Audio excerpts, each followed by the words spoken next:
Welcome to this month's edition of Senior Living in Alexandria, a 30-minute program aimed at providing important information about programs and geared towards seniors in the City of Alexandria.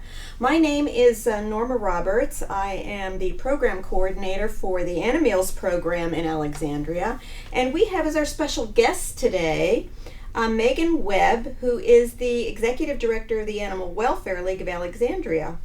Welcome, Megan. Thank you. Can you tell us a little bit about what you do and what this partnership will entail? Absolutely. I'm the Executive Director of the Animal Welfare League of Alexandria, and the League has been around in the City of Alexandria since 1946. We've been an important part of this community, providing services for animals and their companions, their human companions. We run the Bola Lawson Animal Shelter on Eisenhower Avenue. We care for about 2,000 animals a year, and so we adopt those animals out and place them in loving homes. We also take in animals that people can no longer care for or have been abandoned or stray on the streets of the city. We also run the operations for the City of Alexandria for animal control. So we have animal control officers that go out in the field and assist people with animal issues and animals that are needing our help. Okay. There's been research on the impact that pets have on people's lives. Yes. Can you comment on this and how a pet can add happiness and meaning to one's life, especially for seniors? Oh, absolutely. Research has really shown that animals, living with an animal can really reduce a huge amount of stress and decrease your blood pressure, decrease risk for heart attacks. There's so many benefits of having an animal and living with an animal as a companion. And one of our goals here at the Animal Welfare League is to make sure that people can stay with their pets, so providing some support if they are having trouble keeping their animal in their home, and also getting pets for people that don't have one, and so they can really benefit from having a companion. Okay, well, let's talk a little bit about this Animeals program, maybe how it got its name. Oh, yes. So when I started working with Senior Services and learned, of course, about their wonderful Meals on Wheels program, and became clear that, that it's such a wonderful program that's available for the community to provide meals to seniors that may not be able to go out of their home and get meals for themselves for all kinds of reasons. And it occurred to us that there's probably many of those who have companion animals and that they need assistance as well. And so we get a lot of donations here for our animals at the shelter, and some of them that we find that we could provide to a program to give to those seniors. So we partnered up, and now we have the Animeals program, Animals and Meals on Wheels program, and it's been really exciting. And I assume there are some requirements to join this program or be a part of this program. Could you explain those to us, please? There are. People need to be living in the City of Alexandria, be at least 60 years or older, and they have to have a maximum income of about $48,000. So it needs to be under that, so that there's an income requirement. And if people are interested, they can call Senior Services. They could email or phone them. Their phone number is 703-836-4414. And get in contact and see if we can provide some assistance to them. Okay, and Christine, you brought a special guest here today for us. Can you tell us a little bit about your Sure. So this is Clinton. Clinton is almost ready to find his forever home. He's about 8 years old, we believe, so he's considered a senior himself. So he's here. He's going to be looking for his forever home. He's a great little guy, lower energy, so a lot of times senior pets are great for seniors themselves as well, because they're lower energy, they're a little bit easier to care for. You're probably not going to be dealing with the puppy terrors, or you might be doing a little bit of potty training, but probably not a whole lot. So there's a great option for a senior individual. So senior pets are great. This guy is wonderful. He's a great little lap dog, as you can tell, and he's just a great little guy. So And so we have a Seniors for Seniors program. So Clinton would be part of that program. So we will adopt out a senior animal to someone who is a senior, who is 65 or older. Dogs are half off the regular adoption fee. And cats are actually free. So if there's a cat that's 8 years or older, that is a free adoption. All fees are waived for that individual. That's wonderful. And then I would assume that they'd be able to hook into the Animeals program then. Yes. Absolutely. If that person, or was it someone out there who not only, would like to add a companion, but is worried about the additional cost of the food and how to get those resources, we can help provide that. That sounds great. Okay. Well, thank you to Megan and Christine for explaining this wonderful program to us, and we hope that we're just launching this program. We're very excited about it and hope that you all will find it as interesting as we do. Right now we're going to break, but we'll be right back.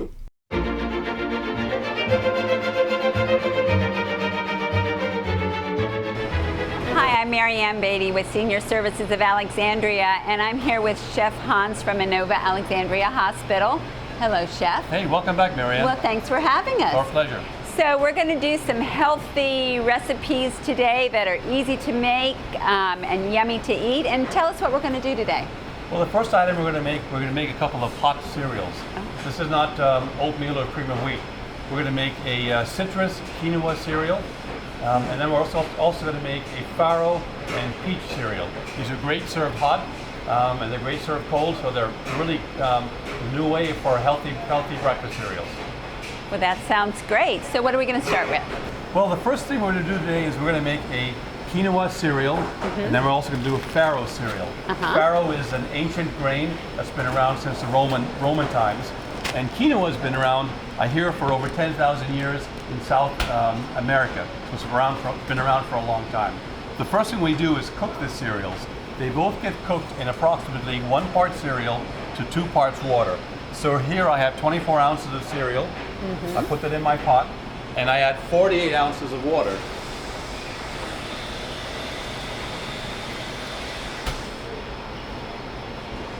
.48 ounces of water to that,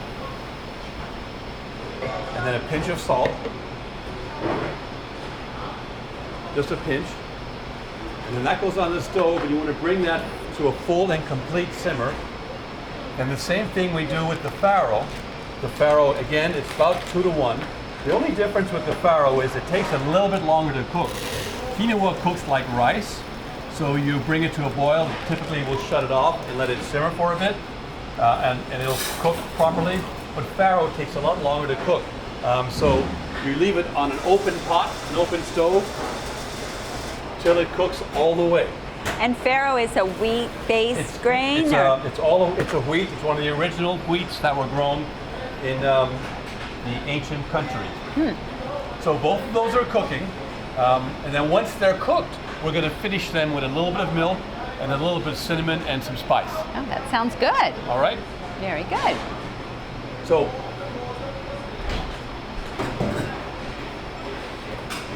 this is the quinoa as it was finished cooking. Oh. As you can see, it's got a nice, beautiful consistency to it, nice and soft and fluffy.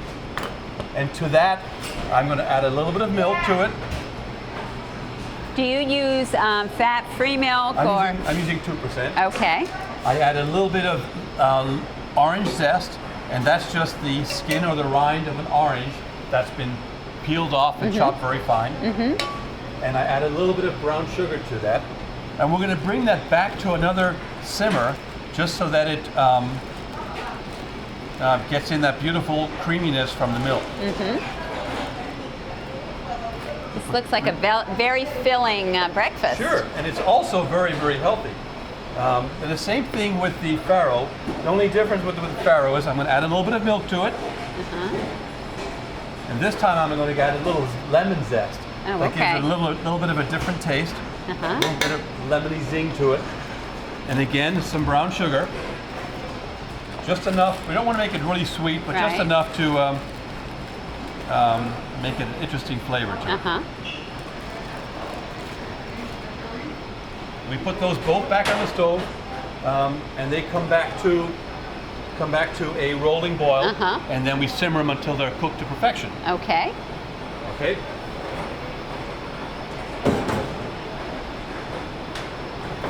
So when our, let me get close. When our quinoa is cooked, it's got this beautiful cereal consistency. Oh, that looks good. See how wonderful and hot that is? Oh, yeah. And then we've got the farro that's also got a beautiful consistency to it. That looks a little bit like oatmeal. Correct. Yeah. Correct. Yeah. And you could think it's like the original oatmeal.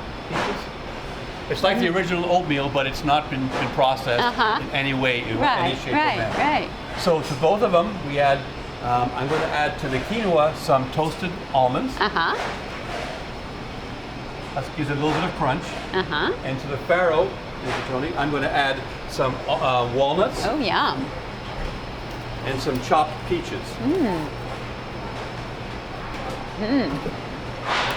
Now, could you save this if you didn't eat it all in one? Most definitely. Yeah, most definitely. okay, all right. Matter of fact, that's what I do a lot at home. Is I'll make a pot and then I'll just heat it up during the day or during the week. And you can have it, yeah. And remember, this quinoa I'm using is black quinoa, so you can use white quinoa or you can use a red quinoa. Okay. So once it's ready to serve, it's a little bit of quinoa in the bowl. Yeah. Oh, we've got a little bit of farro.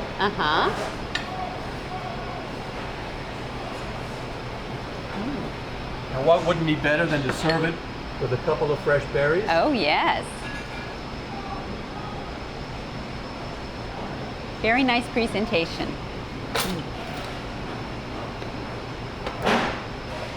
And a little bit of fresh meat.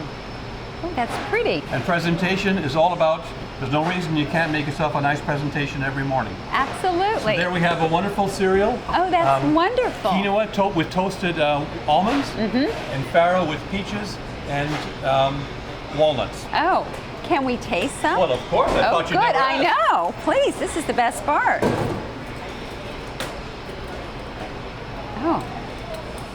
Oh, thank you. Okay, so quinoa. Oh, that's really good. Oh, it's yummy. Isn't it great? A little crunchy. Excellent. Crunchy with a cinnamony taste. Yep. Very good. And that toasted almond background. Absolutely. Okay, and the farro. Oh, yum. Oh, that's great.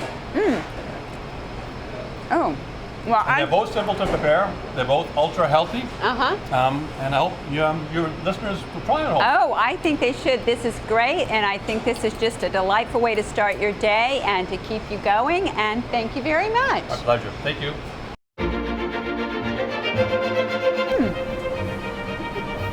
That's very nice.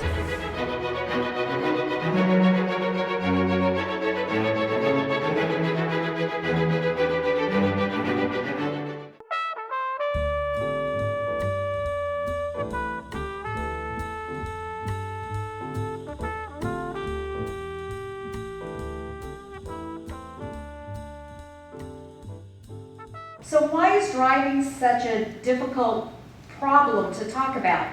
Well, some of the issues are, does the individual who is the older driver really have the mental ability at this point to decide not to drive? Do they have some impairment that impacts their ability to drive? How's their eyesight? Are they able to see at night?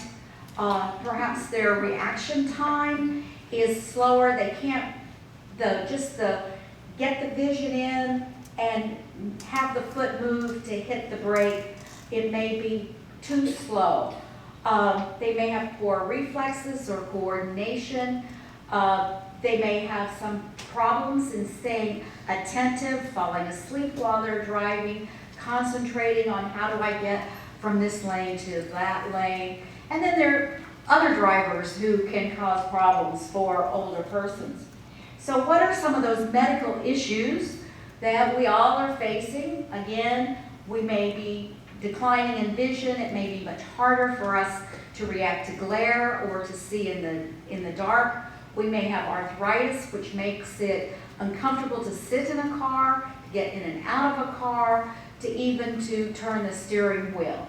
Diabetes or stroke or Parkinson's or Alzheimer's are all medical issues which can impact our ability to drive. But the decision to drive really needs to be a personal choice, because driving is so important to all of us. It really is a badge of our adulthood, our independence. It is a key component to our self-autonomy. But what we have to do in talking about driving is to balance both the older driver's personal safety as well as the public safety. Is your driving creating a hazard to others on the road? The concern and actually the reality is that the person who does not have access to their own means of transportation can create a tremendous sense of isolation. They just can't get out. And that loss of independence and selfhood can create sadness, depression, anger, concern that I'm going to be a burden on my family or on my friends, and I'm going to become dependent on someone else, on something else, on somebody else's schedule to get around where I want to go. 93% of drivers would take a doctor's advice seriously. So think about how important a physician might be in participating in the conversation. And 15%, that's a little bit, but the very last person that somebody wants to hear about their driving from is their spouse. We need to talk about how do we have that conversation about driving. What are the preliminary steps? First, it's important that you develop a factual framework about your concerns about the other driver. The ability to drive safely can change over time, and you need to be able to come up with specific examples of how the individual may need to do something about their driving. As Ms. Toomey said, you need facts to support your discussion about the problems that you have observed over time about the individual's driving. And it's also very important for you, as you're thinking about the need to have such a conversation, is, well, what are they going to do without the car keys? It is essential to have in your head concrete plans as to how there's going to be a transition. How is your loved one going to be able to get to church, to the grocery store, to the doctor? You need a transition plan. How else is it going to happen? You need, before you start the conversation, to understand just how difficult it is to think about not being able to drive. And you also, before you have that conversation, need to understand your own emotions. Why is it that you are so concerned? Are you concerned that you're not going to let Dad drive with the kids because you're concerned with that driving and the safety for your children or their grandchildren? Or are you concerned that if they don't drive, it's going to be a big burden on you because you're going to be the one who is going to have to take on the responsibility of making sure they get from point A to point B? So it's really important, as Ms. Toomey said, to acknowledge their concerns and understand where they are in talking about this topic. And with any important conversation, half of it, if not more than half of it, is listening, not talking. Remember, it's a dialogue. You've got to give and take, and not only do you talk, but you hear. when the family decides that this is not enough care, it really creates a very difficult situation, and it really sometimes precipitates a crisis because it causes anxiety both for the caregiver and for the person who's receiving the care. It's particularly challenging if it is the spouse who's the primary caregiver, because that spouse often will feel inadequate. They will feel like, gee, they haven't done enough, I'm betraying my loved one, etc. So in this case, really, adult children and other family members can help them by supporting the decision and reinforcing the importance of respite care for the caregiver. The whole goal of Adult Day is to allow people to remain in their homes, but gives them a place to go during the day where they will get supervision, they will get medical care if need be, and most importantly, it provides respite care for the caregivers. We in the city have, as many other adult day programs around the country have, we have what we call a medical model, and in that regard, we have a full-time nurse who can monitor medication, she can check blood pressure, converses with the doctor. We have a full-time master's level prepared social worker who can work one-on-one with clients, can work one-on-one with family caregivers, and work with the participants in groups. And then we also have trained activity professionals. So somebody doesn't just go there and, basket weave for the day. We consider it to be a really important, productive way because we want people to maintain as much of their cognition as they can. But the medical model allows us to help people who are both mild to moderate dementia as well as people who have physical impairments. So, but as this evolves and the person's considering Adult Day, I think how to pay for it sometimes precipitates the need for, as Jeanette said, a conversation where you want it to be a dialogue and not a debate. And I think adult children and family members really have to understand that this option, because it allows a person to stay in their home, and it most importantly gives respite for the caregiver. And obviously a less stressed caregiver is able to provide better care when the person does get home at night. So let's look at the next level of care. And what I've done progressively to go through this is looking at assisted living. Assisted living do people know do people understand assisted living? Not necessarily, okay. Assisted living basically offers a combination of housing and support systems and health care, and someone to manage medications and somebody to assist with bathing and dressing. And some residents may have memory impairments, and so many of the assisted living facilities have what they call, quote, memory care units, some of which are locked, some of which have programs that focus directly on dementia and Alzheimer's. And basically, when an individual comes into the facility, the care team at the assisted living begin to do an assessment on them to decide what level of care they need. The next slide, and again, if there is a four-letter word in our society, it's nursing home.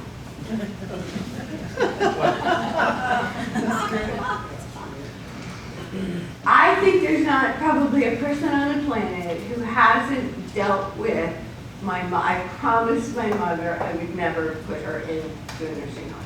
And that is a really, really, really difficult decision for family members, for the individual themselves, because many people see that as really the end of the road. And if you want to think about nursing and rehabilitation care, there's basically two tracks. One is, and we all know people who are in the nursing home and they'll be there forever. I mean, their illness is such that they're in the nursing home. The other form of nursing home care is short-term rehabilitation. A lot of people will go to the hospital, they've had a stroke, they've had a fractured hip, whatever. They will go to a nursing home that offers that short-term care. And these are physical and occupational therapy and other skilled nursing services. So the cost of nursing homes, this is pretty staggering. The cost of nursing homes is between $75,000 and $80,000 a year. There are not a lot of people whose pensions equal $80,000 a year. So I guess on a continuum, the final one I want to talk a little bit is continuing care retirement communities. And you'll often hear them called CCRCs. And in Alexandria, we have three. There's Goodwin House, there's Hermitage, and there's Fountains of Washington. And one of the most wonderful things about CCRCs is it is a full package. you start, and that is all the decision that you have to make. It is starting off, ideally, in independent living, where healthy adults reside. And Mitch and I were just having this conversation a minute ago. I have a neighbor who went to a CCRC in DC, she's 92, and she said, this is the best decision I've ever made. They take me to the Kennedy Center, and I don't have to worry about my meals, and it's just wonderful things. And the option of this is basically that you have a live-in location for the duration of your life. So let's say you moved into a Goodman House and you're independent, you fall and fracture your hip, you need a little therapy, then you go to the nursing home for rehab, or let's say you do get to the point where you really are not capable of being independent, they have an assisted living facility in which you can reside. Now, the challenge with CCRCs is that they require an entrance fee, and as you can see, the entrance fee is anywhere from $100,000 up to $1 million, depending. So that price tag by itself is sort of daunting to most people. I think if you would say across the board, the rule of thumb is most people sell their houses in order to free up that kind of an asset because they know they're going there to live the rest of their life. The monthly fees are really, they can change, they can be different, but I think it depends. They're probably on the average between $3,000 and $5,000 a month, and that depends upon the size of the unit because you're basically paying rent. First you pay this money up front, and because that's guaranteeing care and service for the rest of your life, and then secondarily you're paying rent on a monthly basis for the apartment that you're in. And then whether you choose to buy or rent. So I think it's probably not fair to say, you know, these are very broad brush rule of thumb. I'm not the expert on CCRC funding per se, but I think things like housekeeping and meals and transportation and that sort of thing, all of those are included in the monthly fee. So I think suffice it to say that all of us would prefer to stay in our homes, and there's many ways in which to do that, but if a person cannot, these are just some examples of some of the additional ways in which somebody could age in the community, age in City of Alexandria. So thank you.